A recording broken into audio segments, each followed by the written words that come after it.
Hello viewers, எல்லோரும் எப்படி இருக்கீங்க? நான் சூப்பராக இருக்கேன். வாங்க வீடியோக்குள்ளே போவோம். போகிறதுக்கு முன்னாடி ஜோதி ஃபார்மிங்கை சப்ஸ்கிரைப் பண்ணிக்கோங்க. அதில் ஆளுங்கிற பெல்லைக்கான கிளிக் பண்ணிக்கோங்க. அப்போனா தான் நான் போடுற வீடியோ வந்து உங்களுக்கு உடனுக்குடன் நோட்டிஃபிகேஷனாக வரும். வாங்க வீடியோக்குள்ளே போவோம். இந்த கொத்து ரோஸ் வாங்கி வச்சோம்ல விவர்ஸ், அது இங்கே பாருங்கள் மொட்டை விட்டுருச்சு. இவ்வளோ சூப்பராக மொட்டை விட்டுருக்கு பாருங்கள். குட்டி குட்டியாக இருக்குது. இந்த மாதிரி தான் பெருசு. ஏன்னா பூவே இது வந்து பட்டன் ரோஸ் மாதிரி தான் இருக்கும். அதே மாதிரி இந்த ஊட்டி ரோஸ்லையும் பாருங்கள், மஞ்சள் கலர் வாங்கி வச்சேன்ல, அதிலும் தளிர் வரும்போதே முட்டு வர்றாங்க. இது புதினா குச்சி நட்டு வச்சல சூப்பராக வந்துக்கிட்டு இருக்கு. மல்லிச்செடி வேறு இப்படி சைடு ஓரத்தில் போட்டுவிட்டு அது வாட்டில் வருது. தனியாக அதுக்குன்னே செப்பரேட்டாக நம்ம பிரித்து போட்டோம்னா வரமாட்டுக்காது. அதனால் இனிமேல் என்ன செய்ய நினச்சிருக்கேன், இப்படி ஓரத்தில் போட்டு விட்டு நமக்கு தேவையான மல்லிச்செடி எடுத்துக்கிற வேண்டியதான். இதில் ஒரு கத்திரி செடி இருந்துச்சு, இதில் மேலே இந்த நுனையை என்ன சொல்லியிருக்கேன், கட் பண்ணி விட்ருக்கேன். இன்றைக்கி நம்ம செடியோட அப்டேட்ஸ் தான் பார்க்க போகிறோம். ஏன்னா நேற்று வரைக்கும் உரம் ஊற்றிருக்கோம் பார்த்தீங்களா, அதனால் இன்றைக்கி எதுவும் தண்ணி மட்டும்தான் கொடுத்துருக்கேன். அதுவே போதுமானது.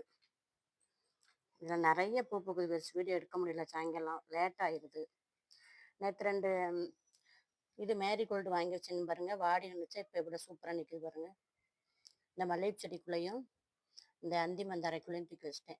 இன்றைக்கி ஒரு ரோஸ் கலர் அந்தி மந்தாரை பூப்பாக சாயங்காலம். எல்லா செடியும் எவ்வளோ சூப்பராக இருக்கும் பாருங்க. இந்த பாருங்க செப்பரேட்டாக வச்சுருக்கேன் இந்த மல்லி செடிக்கு. இதில் வந்து சிறப்பாகவே வரமாட்டேங்குது. அதோட சைடில் போட்டு வச்சோம்னா சரி, நல்லா சிறப்பாக வருது. இந்த பாருங்க, இங்கேயும் ஒன்றுலையும் சைடில் தூவி விட்டுருக்கேன். எனக்கு சூப்பராக வந்திருக்குன்னு பாருங்கள். இதில் நல்லா வந்திருக்கும் பாருங்கள். செவந்துக்கிட்டா நல்ல க்ரோத்து வியூவர்ஸ். எல்லாமே நல்லா உயரமாக வந்துட்டாங்க. வைக்கும் போது நல்லா ஒரு ஜான் அளவுக்கு கூட கம்மியாக தான் வச்சேன்.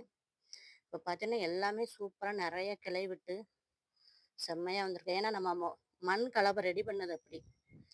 அதில் வந்து நம்ம நிறைய மண்புழு உரம், வேப்ப முன்னாக்கு, அப்புறம் கோகோ பீட்டு, அப்புறம் மணல், இந்த 4ம் கலந்து போட்டோம்.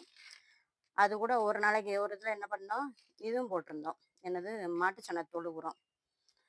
அதே மாதிரி இன்றைக்கி வந்து ஜினியா பூ செடி வளர்ந்துருச்சு விவர்ஸ். அதில் 3 கன்றை மட்டும் எடுத்து நெசிருக்கேன், எங்களுக்கு நட்டிருக்கேன். இதில் இது முள்ளங்கி இருந்துச்சுல, 2 முள்ளங்கி எடுத்துட்டேன். அது மேலே கூடி வந்துருச்சு. அதனால் அதை எடுத்துட்டு இதில் 2 ஜினியா பூ, இதில் 1 வச்சுருக்கேன். இந்த முள்ளங்கி இன்னும் ஒரு 10-20 நாளில் எடுத்துடணும். இங்கேயும் செவந்திக்காய் நட்டு விட்டேன், சூப்பராக இருக்கு பாருங்க. இதில் வந்து பிளாசம் நட்டு விட்டுருக்கேன், பால்சம். இதுவும் எனக்கு சூப்பராக வருது பாருங்க. இது கூடால கூடி வேறு சிந்த செடி வருது பாருங்க. இது எப்படி விதை விழுந்துச்சுன்னு தெரில. இது வந்து அவுரி செடி. இலையை பார்த்தோன்னே தெரியுது பாருங்க. எடுத்து 2ஆக பிச்சோம்னா 2 இலையாக வருவாங்க, நல்லா நேராக கோடு போட்ட மாதிரி. அதான் வரட்டும்னு அப்படின்னு விட்டுருக்கேன். இதுலையுமே நல்லா டியூபர் ரோஸும் கொஞ்சம் பெருசாகிக்கிட்டே வராங்க. டியூபர் ரோஸுக்கு நிறைய தண்ணி கொடுக்கூடாது, அதனால் இப்போ தண்ணி கொஞ்சம் கம்மியாக தான் விட்டுருக்கேன். அதே மாதிரி கத்திரி செடி, இது நம்ம வீட்டில் முன்னாடியே பழையபடி பழசு வச்சுருந்தோம்ல, அதில் வயலட் கலரில் பூ பூக்குது. இந்த ஆன்லைனில் ஒரு சகோதரிகிட்ட வாங்கியிருந்தோம்ல, அதில் இங்கே பாருங்கள் ஒயிட் கலராக பூ பூக்குது. ஆனால் இந்த வயலட் கலர் வர்றது வெள்ளை கத்திரிக்காய் தான். இந்த ஒயிட் கலர் பூ வருது என்ன கலர் கத்திரிக்காய்ன்னு தெரியல, வந்தால் தான் தெரியும். எல்லா செடியுமே நல்லா சிறப்பாக இருக்குது. மழை மேகம் கூடிருச்சு வருஷம் எங்கள் ஊரில். உங்கள் ஊர்லலாம் மழையா என்னன்னு சொல்லுங்கள். நல்லா சிறப்பாக வந்துக்கிட்டு இருக்கு. இந்த உருளைக்கிழங்கு கூடயே ஒரு தக்காளி செடி முளைக்குது வருஷ். பார்க்கணும், கொஞ்சம் வளர்ந்த பிறகு தனியாக தூக்கி வைக்கணும். எல்லா செடியுமே எவ்வளோ சிறப்பாக வருதுன்னு பாருங்கள். அதே மாதிரி மக்காச்சோளத்தில் விவர்ஸ், இங்கே இருக்க மக்காச்சோளத்தில் அந்த இது வந்து பூ வந்து வெள்ளை கலராக இருக்குது, தெரியுதான்னு பாருங்கள். அதே மாதிரி அந்த பக்கம் இருக்குல்ல மக்காச்சோளம், இதை பாருங்க விவர்ஸ், இது வந்து சிகப்பு கலராக இருக்குது பூவு. ஆனால் ரெண்டுமே ஒரே ஆள்கிட்ட தான் வாங்கி விதை கொடுத்தாங்க. ரெண்டுமே ஒரே மாதிரி தான் வச்சேன். ஆனால் இது சிகப்பு கலராக இருக்குது, அதில் வெள்ளை கலராக இருக்குது. ஒருவேளை சிகப்பு மக்காச்சோளம் வருதா என்னன்னு தெரில. உள்ள கூடி ஒரு இதில் குருத்து வந்திருக்குது, இந்த வந்திருக்கு பாருங்க. இதுதான் மக்காச்சோளமாக வெளியே வரும்னு நினைக்கேன், என்னன்னு தெரில, பார்ப்போம். இன்னும் ஒரு 10 நாளையில் உங்களுக்கு மேலே கூடி இந்த இது வச்சிரும், நாராக வரும்ல, அந்த மாதிரி வந்துடும். எல்லா செடியுமே நல்லா சிறப்பாக தான் இருக்குது வியூவர்ஸ். வீடியோ பிடிச்சா லைக் பண்ணுங்கள், சப்ஸ்கிரைப் பண்ணுங்கள் ஜோதி ஃபார்மிங்கை. கமெண்ட் பண்ணுங்கள். நம்ம வளர்ப்புகளுக்கு ஒரு சேனல் ஆரம்பிச்சிருக்கோம், அதையும் சப்ஸ்கிரைப் பண்ணுங்கள், கமெண்ட் பண்ணுங்கள்.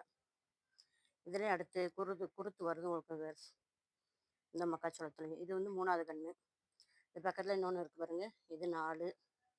அங்கே வெள்ளை கலர் காமிச்சல அதிலே பக்கத்தில் இன்னொன்று இருக்குது. மொத்தம் 5 கன்று தான் தப்பிச்சிருக்குது. போட்ட விதை அவங்க 100 விதை கொடுத்தாங்க. 4 தடவை போட்டும் என்ன செய்யிருக்கு, நமக்கு 5 விதை தான் முளைச்சிருக்கு. ஏன்னா அணிலார் முளைக்க விடலை, அதனால தான்.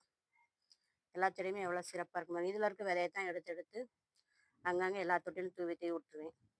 நீலவெறி, ஏன்னா இது கிடைக்காது ஒவ்வொருத்தரையான கேட்டுக்கிட்டு இருந்தேன்.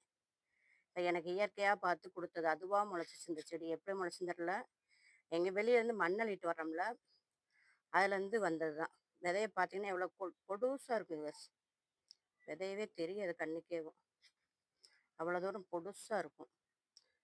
தேங்க்யூ.